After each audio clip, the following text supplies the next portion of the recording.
voulais en somme casser ce préjugé facile qui consiste à croire que la vie de l'hôtelier, c'est trop facile, c'est la belle vie. Eh bien, pas du tout. La croissance est là, elle est pour l'ensemble de la destination, et c'est tant mieux.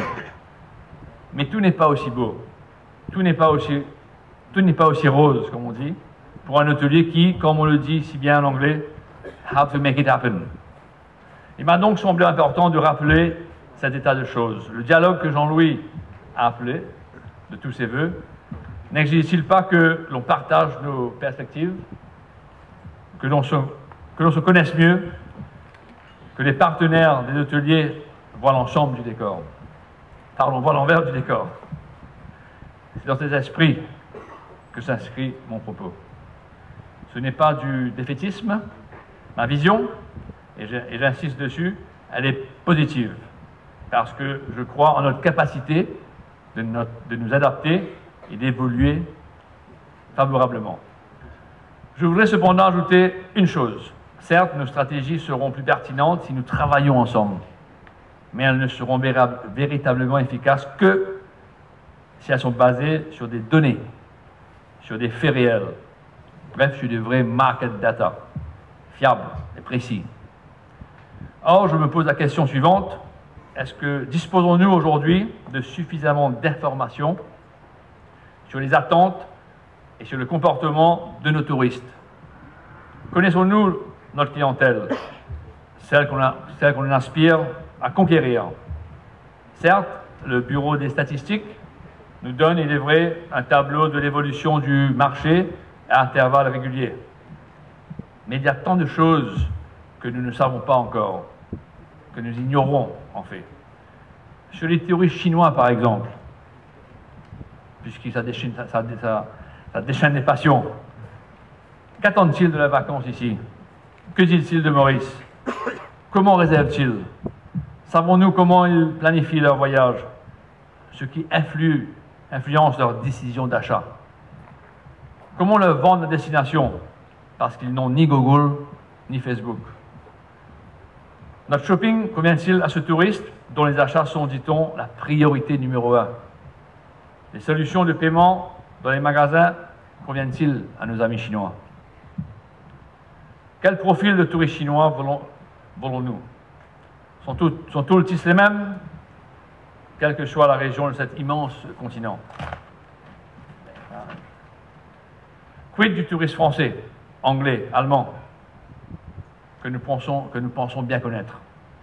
Savons-nous exactement pourquoi il y a eu une baisse dans les arrivées de ce marché français, notre principal marché, alors même que les Français recommençaient à voyager dans le monde entier? Plus largement, dans 10 ans, dans 20 ans, qu'est-ce que va rechercher ces futurs voyageurs? Les attentes et le profil du touriste de demain risquent d'être profondément influencés par trois facteurs. Les questions environnementales, la démographie et la numérisation. Que savons-nous du tourisme de demain? Nous n'avons pas de réponses à ces questions et à bien d'autres encore. Malgré tous les progrès accomplis, nous connaissons mal nos clients. Les questionnaires de satisfaction laissés dans les chambres d'hôtel ne valent pas un véritable travail de market intelligence, essentiel à notre stratégie. L'ARIM est membre du conseil d'administration de la MTPA. L'ARIM participe au travail de la Tourism Authority. Et le moment est venu, dans le même esprit de dialogue que vous venez d'évoquer, d'ouvrir les portes de votre association à mon ministère.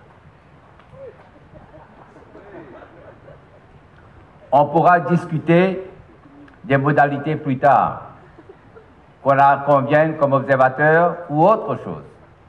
Mais allons ouvrir la porte de l'association qui a 45 ans d'existence. Et vous et moi, nous cherchons le bien de cette industrie. Mesdames et messieurs, j'ai écouté avec beaucoup d'attention les discours du président sortant et du président nouvellement élu. J'ai décelé des points communs qui méritent une réplique. Je sens que vos reproches et vos récriminations, voilées certes, me sont destinés.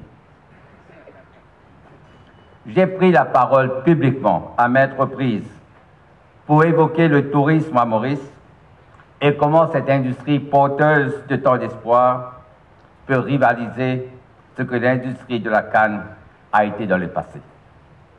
Quand je parle de l'inclusivité, je n'invente rien. Un tourisme durable, équitable et responsable ne peut être qu'un tourisme inclusif.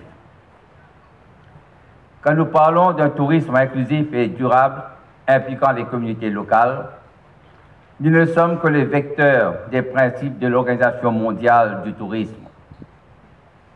L'avenir du tourisme durable dépend de l'inclusivité. Je répète, comme je l'ai fait dans le passé, que l'industrie, votre industrie, sera défendue et protégée quand tout le monde se sentira partie prenante de cette industrie.